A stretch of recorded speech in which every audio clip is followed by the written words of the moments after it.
What's up, guys? Spiderbot here. We're looking at Transit Zombie Secrets. This time we are looking at the HAARP Research Station, or HAARP. And if you recall, or you may have heard, possibly, the driver of the transit bus exclaim, "Welcome aboard! Please secure all personal belongings and take your seat." Now departing for the HAARP Research Station. And once again, similar to Mount Weather, the HAARP research station is real. It does, in fact, exist. It's the High Frequency Active Auroral Research Program, and it's an ionospheric research program jointly funded by the U.S. Air Force and the U.S. Navy, the University of Alaska, and the Defense Advanced Research Projects Agency, or DARPA.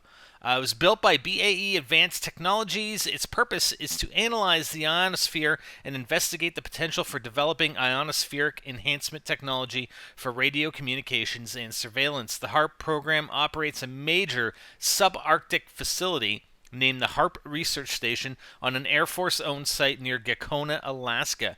Does Alaska actually not have snow during some times of the year? It looks like it.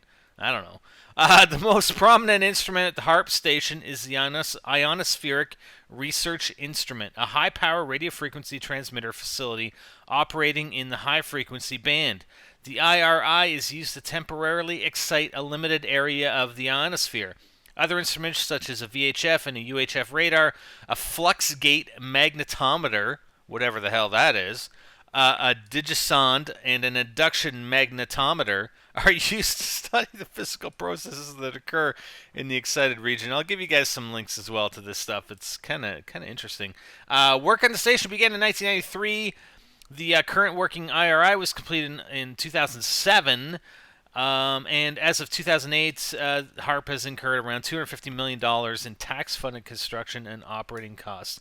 Now, this is the key thing here that may tie into our zombie story. HAARP has been blamed by conspiracy theorists for a range of events, including numerous natural disasters.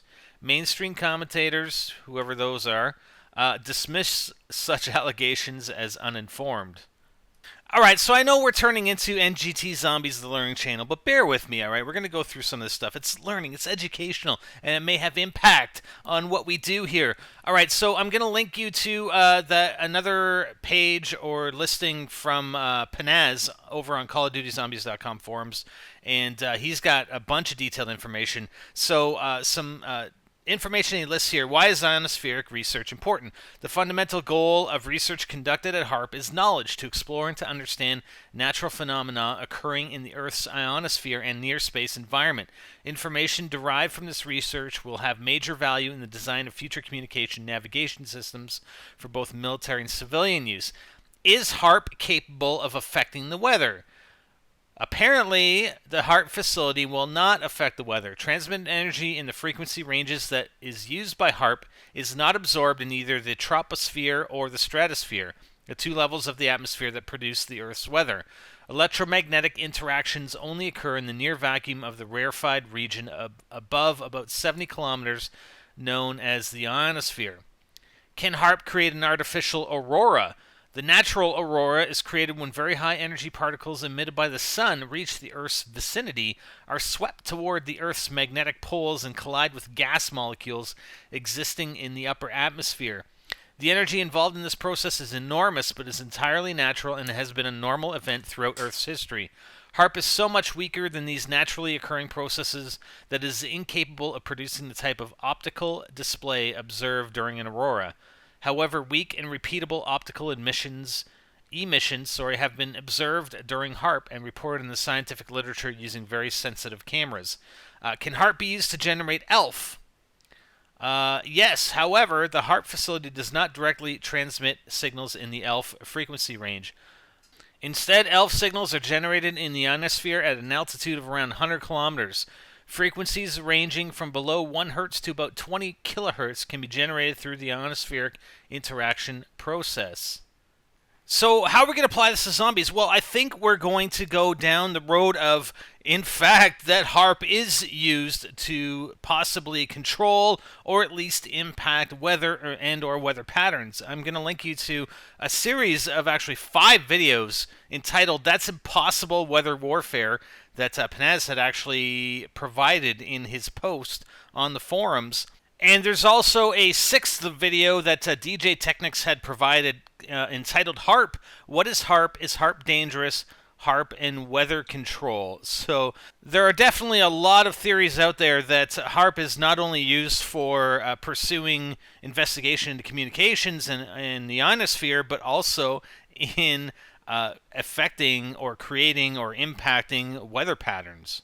Now, is it a possibility there is a HAARP transmitter that is active on Transit that is causing the fog, that perhaps if we can take control of it, we can clear the fog up and we have free roam through the map without having to worry about these freaking denizens?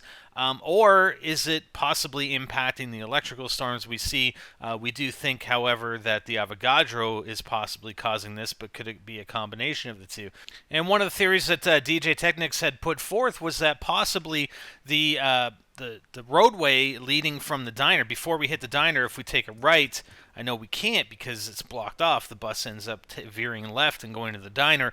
But is it a possibility? It looks like it's sort of cleared up going down there. If you take a look at the top from the viewpoint of the top of the diner, that possibly there is a HAARP transmitter located in that area. We don't know. I mean, people have no clip. There's nothing there. But who knows? Who knows? We know there's more. I mean, Jimmy's freaking tweeting again today. What was his tweet today? Tell me the tasks you have completed in order now. I mean, come on. He's not going to keep tweeting about this shit unless he's just trolling us and he wants to keep us going. But yeah, we're getting there. We're getting there. We're getting close. Or maybe we're not, and that's why he's tweeting about it. But anyways, like I said, I mean, this stuff is the theories that we present are sort of a stretch, but it's interesting to go back and try to link all this information together. I mean, the bus driver is making these statements for a reason. There is some sort of linkage between HAARP and Transit, definitely, and whether that, I mean, it's got almost has to be either weather control or perhaps that it's the communication aspect and that's how we're communicating with Richthofen and or Dr. Maxis via whatever means. I don't know. I mean, Richthofen can only talk to Samuel, but Dr. Maxis, when the power is off, is able to communicate with everybody. So possibly that is the aspect that we have from the HAARP research station and the HAARP transmitter. So who knows? Maybe we're out to lunch, maybe not, but that is all we got. I hope you guys found the information interesting and perhaps useful and maybe possibly entertaining. And go check out those videos. I think they're pretty cool. Some of them are pretty cool. So make sure you check them out. And if you guys have any thoughts or theories or comments about application of the HAARP research station to Transit that we may have covered or have not covered, please let us know in the comments. Thanks, guys. Hope you enjoyed. I'm Spider, and I'm out.